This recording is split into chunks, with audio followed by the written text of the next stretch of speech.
तो very very good morning बच्चों। आज की क्लास में हम देखते हैं अपना बचा हुआ एक्सक्रीशन का पार्ट। हमने लास्ट क्लास में क्या देखा था? ऑस्मो कन्फॉर्मर्स देखे थे। उसके अलावा हमने क्या देखा था? हमने देखा था 3 टाइप ऑफ एक्सक्रीटरी प्रोडक्ट्स, उसके एग्जांपल्स देखे थे। कौन से 3 टाइप के एक्सक्रीटरी प्रोडक्ट्स देखे थे? Ammonia, urea, uric acid. Organisms क्या शो करते हैं? Ammonotelism, ureotelism, uricotelism. तो आज की क्लास में हम उसके आगे का टॉपिक पढ़ेंगे। हम पढ़ेंगे थोड़ा सा फ्रेश वाटर फिशेस और मरीन वाटर फिशेस में क्या होता है, कैसे पानी अंदर जाता है, कैसे पानी बाहर निकलता है, कहां यूरिन डाइल्यूट होगी, कहां यूरिन कंसेंट्रेटेड होगी। तो देखते हैं। अच्छा, जैसा कि हम जानते हैं बच्चों, हमारी जो फ्रेश वाटर फिशेस होती हैं उनमें क्या कंसेप्ट होता है कि फ्रेश वाटर फिशेस के बाहर का एनवायरनमेंट क्या होगा? साफ सुथरा, हाइपोटोनिक। हाइपोटोनिक होगा और हाइपोटोनिक कंडीशन होगा, और अंदर क्या होगा? Hypertonic condition. हम हाइपोटोनिक और हाइपरटोनिक किस बेसिस पे बोलते हैं बच्चों? कि हाइपरटोनिक, जैसे हम नाम से समझते हैं ना, टॉनिक हमें बताता है टोनिसिटी के बारे में या टॉक्सिसिटी के बारे में। तो ये जो हम टोनिसिटी या टॉक्सिसिटी टर्म यूज करते हैं, ये यूज करते हैं हम सॉल्यूट्स के लिए। ठीक है बच्चों? तो वाटर क्या है? एक सॉल्वेंट, बल्कि एक यूनिवर्सल सॉल्वेंट है ना। केमिस्ट्री तो बहुत अच्छे से पढ़ी है आपने। तो सॉल्यूट्स के कंसेंट्रेशन के बारे में बता रहा है। फ्रेश वाटर में हाइपोटोनिक कंडीशन होता है बाहर, अंदर मछली के या फिश के अंदर होता है हाइपरटोनिक कंडीशन। अब ये सॉल्यूट का कंडीशन है, तो सॉल्वेंट का क्या होगा? इसका ऑपोजिट। तो सॉल्वेंट क्या होगा? बाहर ज्यादा, अंदर क्या होगा? कम। The concentration gradient follows the same pathway as diffusion. The concentration of solvent move from higher concentration to lower concentration. और पानी फिश के अंदर जाता है। पानी फिश के अंदर जाता है तो यूरिन कैसा होगा? डाइल्यूट यूरिन होगा, राइट? Dilute urine. ओके, तो अगर यूरिन हमारा डाइल्यूट होगा, मिनट, ये शायद विजिबल नहीं होगा, तो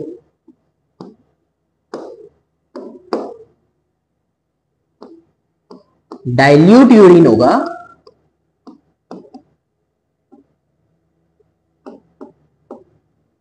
डाइल्यूट यूरिन होगा, पानी अंदर जा रहा है, इन्हें पानी कंटिन्यूअसली बाहर निकालते रहना पड़ेगा। ठीक है? तो कैसे ग्लोमेरुलर किडनी के द्वारा dilute urine release through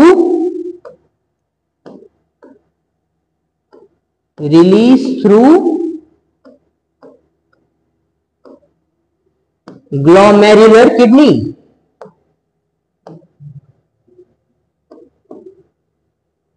glomerular kidney. अच्छा, ये तो हमने कंडीशन देख ली अपनी फ्रेश वाटर फिशेस की। फ्रेश वाटर फिशेस में बाहर सॉल्वेंट का कंसेंट्रेशन ज्यादा होगा। सॉल्वेंट हमारा क्या है? वाटर। वाटर जाएगा बॉडी में, और बॉडी में से जो यूरिन निकलेगा वो डाइल्यूट यूरिन निकलेगा। यहां तक हमें क्लियर हो गया। अब हम देखते हैं जरा मरीन फिशेस में क्या होगा। मरीन फिशेस में बाहर सराउंडिंग में कंडीशन क्या होगी बच्चों? हाइपरटोनिक। हाइपरटोनिक कंडीशन मतलब सॉल्यूट की कंडीशन। सॉल्यूट हमारा क्या है? हाइपरटोनिक सॉल्यूट है। तो सॉल्वेंट क्या होगा? हाइपोटोनिक। हाइपोटोनिक सॉल्वेंट होगा। अंदर क्या कंडीशन थी? हाइपोटोनिक सॉल्यूट की। तो फिश के अंदर सॉल्वेंट की कंडीशन क्या होगी? Hypertonic. The movement of water from higher concentration to lower concentration along the concentration gradient is the pathway of movement और normally a diffusion movement। तो इनके शरीर से क्या होगा? पानी निकलेगा। तो दे continuously drink water। they continuously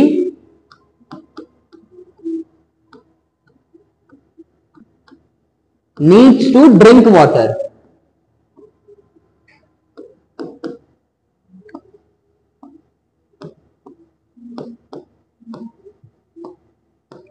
अच्छा बच्चों, यूरिन किस टाइप का होगा? यूरिन भी तो हाइपरटोनिक होगा।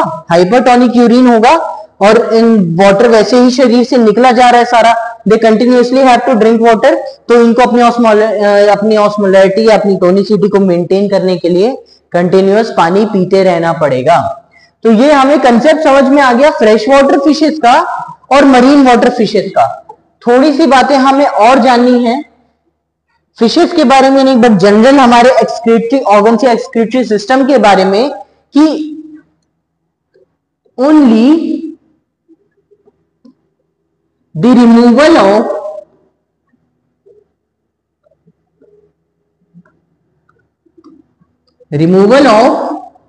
12% of water from the body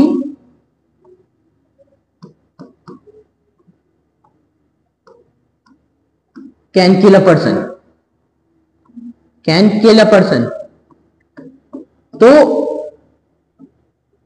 हमें जानना क्या है कि हमारी बॉडी का, हमारी किडनी का काम हम क्या समझते हैं, शरीर से पानी निकलना तो नहीं, पानी निकालना नहीं है, इसका काम है osmo regulation.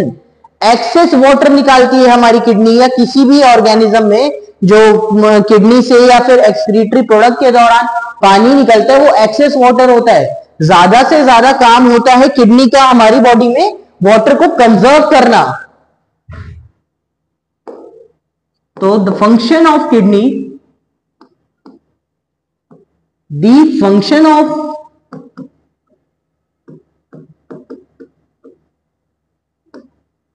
kidney is osmoregulation। क्या होता है बच्चों?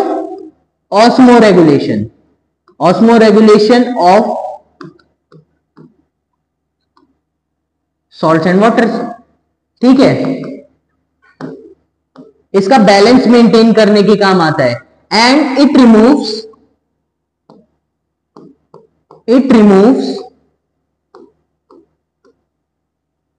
Only the excess amount of water from body.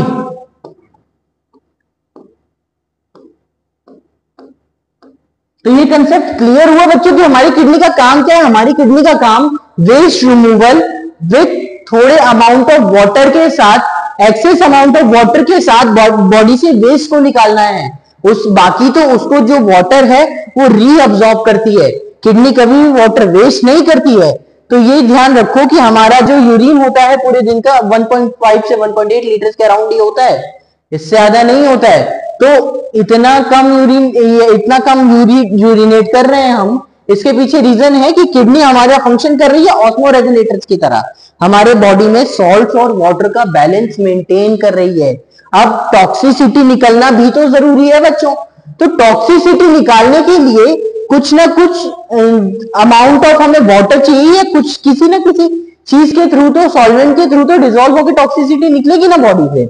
तो इसलिए वाटर का यूज करती है, एक्सेस वाटर का यूज करती है। और जैसे ही बॉडी में वाटर की कमी हो जाती है, हमारी किडनी तुरंत सिग्नल भेजती है, एडीएच हार्मोन एक्टिवेट होता है बॉडी में और हमारा सिग्नल जाता है ब्रेन को, थर्ड सेंटर एक्टिवेट होता है, हम दोबारा उस वाटर को रिकवर करते हैं।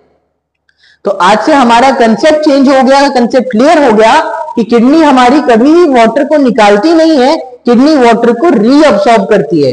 ठीक है ना बच्चों? तो अब थोड़ा सा हम देखते हैं डिटेल में कि एक ह्यूमन किडनी नॉर्मली दिखाई कैसी पड़ती है, या वो हम उसमें कौन कौन से पार्ट्स होते हैं। तो ये है बच्चों हमारी ह्यूमन किडनी। इसमें हमारी जो राइट किडनी है वो 1.2 सेंटीमीटर लोअर होती है लेफ्ट किडनी से। क्यों होती है? क्योंकि लिवर का पोजीशनिंग होता है हमारी राइट किडनी के ऊपर, जिससे थोड़ा सा नीचे कंप्रेस हो जाती है हमारी राइट किडनी। समझ में आया बच्चों? लेफ्ट किडनी थोड़ी ऊपर होती है, राइट किडनी थोड़ी नीचे होती है। इनसे निकलते हैं यूरेटर्स, जो हमारे एक्सक्रीटरी वेस्ट को फिल्ट्रेट, जो हमारा यूरिन है किडनी में फिल्टर हुआ है, उसको कैरी करते हैं हमारी यूरिनरी ब्लैडर तक, ट्राइगोन जोन में जाके स्टोर करते हैं। हमारी यूरिनरी ब्लैडर में प्रेजेंट होती हैं डेक्ट्यूसर मसल्स। ये मसल्स बहुत इंपॉर्टेंट मसल्स हैं बच्चों। क्यों? ये मसल्स क्या करती हैं? मिक्सचुरेशन में हेल्प करती हैं। मिक्सचुरेशन क्या होता है?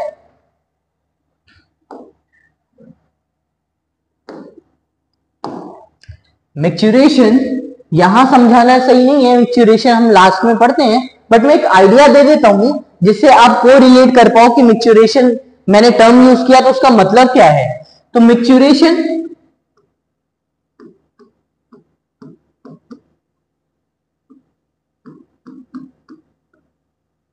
It is nothing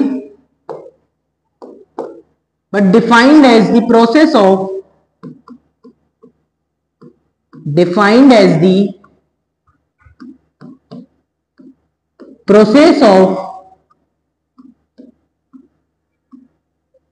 removal of stored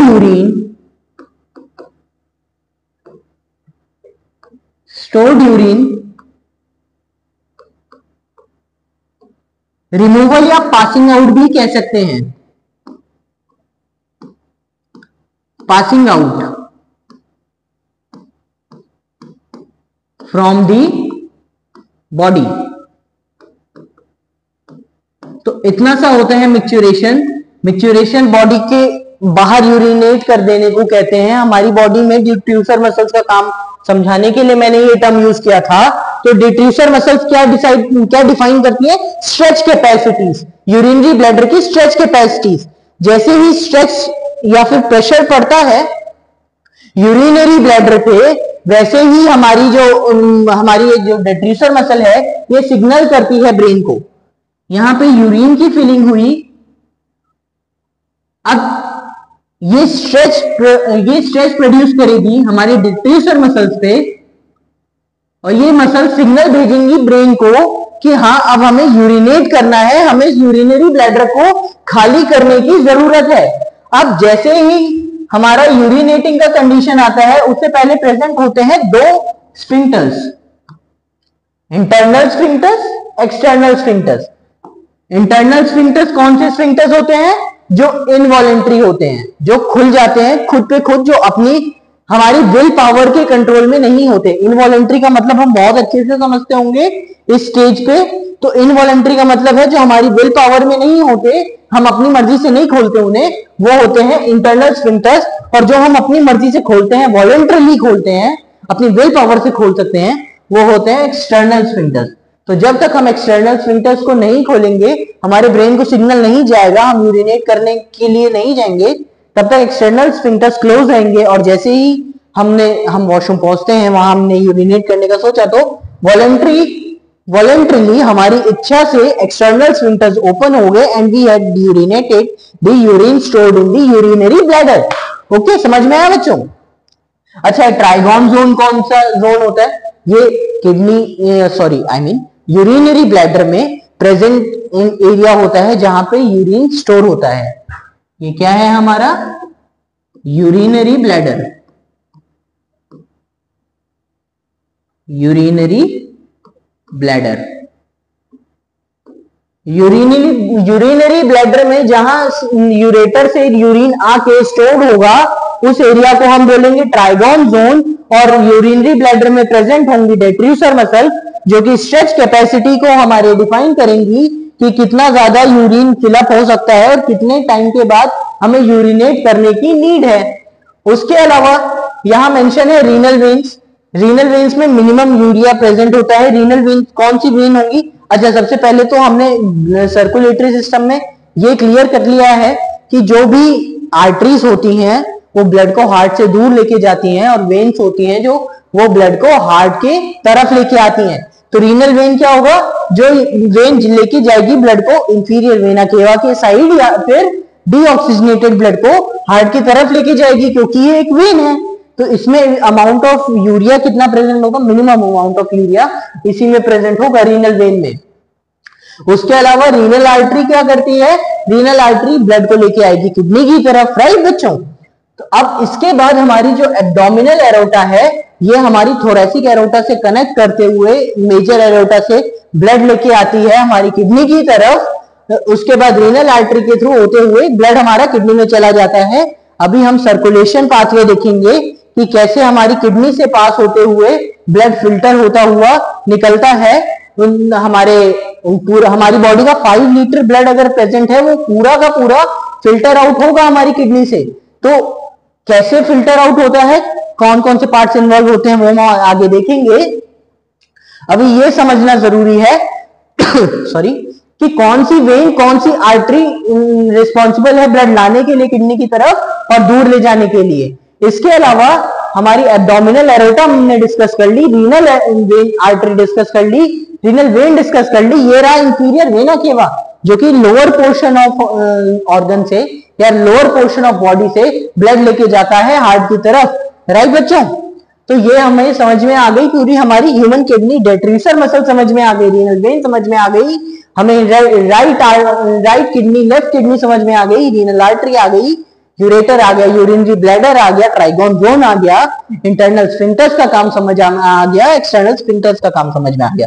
next देखते हैं, मैच्योरेशन हमने समझ लिया। अब इसके बाद हम स्ट्रक्चर ऑफ किडनी देखते हैं बच्चों। हमारी जो किडनी है ना, अगर हम उसका एक क्रॉस सेक्शन काट के रखेंगे तो वो कुछ ऐसी दिखाई पड़ती है। इसमें मेड्यूलरी पिरामिड्स प्रेजेंट होते हैं। इसी के नीचे ये वाला जो पार्ट है, ये गोला वाला पार्ट, इसको मैंने नाम दे दिया है रीनल पेपिले। रीनल पेपिलेस पे मेड्यूलरी पिरामिड्स कोनिकल शेप में प्रेजेंट होते हैं। ये हमारी रीनल कैप्सूल है जो कि फाइब्रस होती है, प्रोटेक्शन प्रोवाइड करती है हमारे किडनी को। आउटर सरफेस से ये कॉर्टिकल जोन हो जाता है पूरा, और अंदर वाला जोन इनर, ये आउटर रीजन है, outer dark region is cortical region and inner region is medullary reason.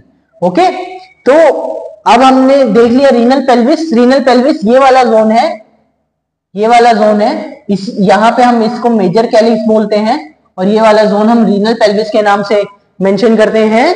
उसके बाद कॉलम ऑफ बर्टनी, यहाँ पे 2 माइनर कैलिक्सेस के बीच में प्रेजेंट होते हैं हमारे कॉलम ऑफ बर्टनीज। फिर किडनी का रेट्रोपेरिटोनियल पोजीशन की बात करते हैं। तो किडनी को हम रेट्रोपेरिटोनियल ऑर्गन क्यों कहते हैं? क्यों? इसकी पोजीशनिंग की वजह से।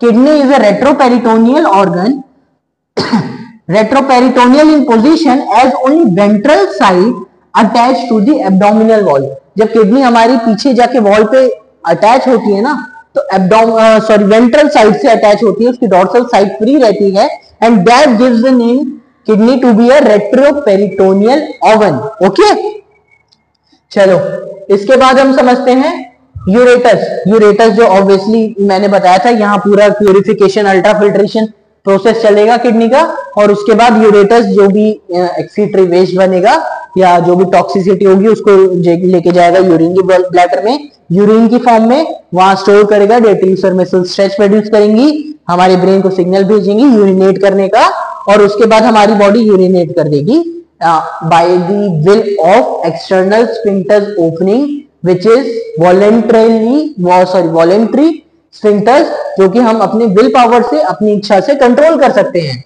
Okay, inner region is called to be as medullary region. इसको मैंने नाम दिया मेजर कैलिक्स, इसको नाम दिया minor calyx. Minor calyx 9 to 13 in number होते हैं। ये वो कॉन्केविटी होती है, कॉन्केविटी ऑफ किडनी, जहां से किडनी अटैच होती है, हाइलम वाला पार्ट। ठीक है, अब इसके बाद हम समझेंगे मेड्यूलरी पिरामिड्स हमने देख लिए, रीनल पेपिले पे रेस्ट करते हैं। एक ये वाला पार्ट है रीनल फेशिया, कनेक्टिव टिश्यूज होती हैं जो कि और ऑर्गन से जोड़ के रखती हैं। कनेक्टिव टिश्यूज का काम होता है जोड़ना।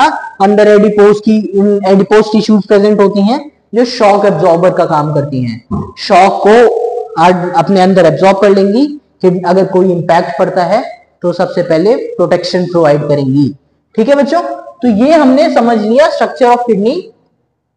ये सारे ऑर्गन्स हो गए। हमने रीनल पेल्विस देखा, रीनल पेपिला देखा, हमने रीनल कैप्सूल्स देखे जो कि प्रोटेक्शन प्रोवाइड करते हैं। ये वाला रीजन कॉर्टिकल रीजन हो जाता है, वो वाला रीजन मेड्यूलरी रीजन हो जाता है। कॉलम ऑफ बर्टनी देख लिया हमने, रेट्रोपेरिटोनियल क्यों कहा गया है वो समझ लिया हमने देख ली मेड्यूलरी पिरामिड्स रेस्ट करते हैं रीनल पेपिले पे। माइनर कैलिक्स होती है 9 to 13 in number, concavity present होती है जिसको हाइलम कहते हैं, मेजर कैलिक्स प्रेजेंट होता है, यूरेटस प्रेजेंट होते हैं, रीनल फेशिया, एडिपोज टिश्यूज की बात हमने करी ली, प्रोटेक्शन प्रोवाइड करते हैं। अब हम थोड़ा अंदर जाके देखते हैं कि आखिर अल्ट्रा फिल्ट्रेशन प्रोसेस होता कैसे है। हम डायग्रामेटिकली समझते हैं कि किडनी हमारी इतने सारे काम कर रही है, तो ये इतने सारे काम हो कैसे रहे और फिल्ट्रेशन कैसे हो रहा है बेसिकली। ओके, तो लेट्स मूव फॉरवर्ड। ये है हमारा एक नेफ्रॉन, हमने किडनी में से एक नेफ्रॉन निकाला। एक नेफ्रॉन में कौन कौन से पार्ट्स होते हैं हम पहले वो समझ लेते हैं, फिर उसके बाद हम ये समझेंगे धीरे धीरे कि हमारा अल्ट्रा फिल्ट्रेशन प्रोसेस होता कैसे है, कौन सा पार्ट क्या रोल प्ले करता है, कहां पे कौन से मिनरल्स निकलते हैं, वाटर एब्जॉर्ब रीअब्जॉर्ब होता है, और कहां पे कौन से हार्मफुल मटेरियल्स हमारी बॉडी से हमारे नेफ्रिक फ्लूइड में या किडनी इस वाले फ्लूइड में फ्लो करते हैं, जो कि यूरिन बनता है बाद में जाके, और कहां पे हमने नेफ्रिक फ्लूइड को यूरिन का नाम दिया वो भी हम देखेंगे। उससे पहले कुछ छोटी छोटी बातें समझना जरूरी है कि हमारी kidney first of all kidney filters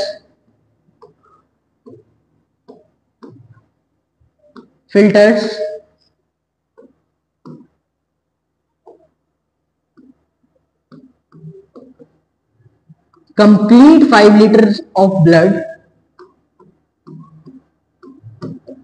complete 5 liters of blood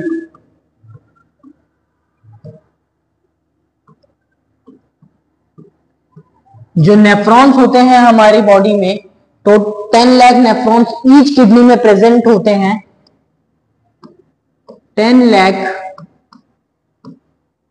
nephrons in each kidney,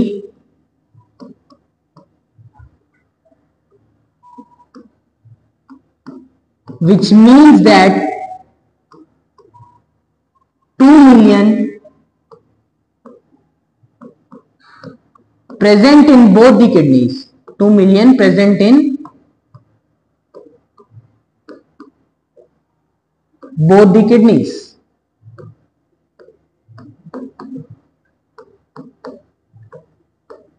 समझ में आया बच्चों?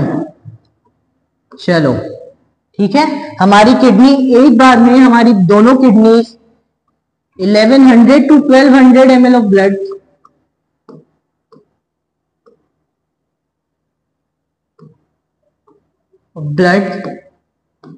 फिल्टर कर देती हैं,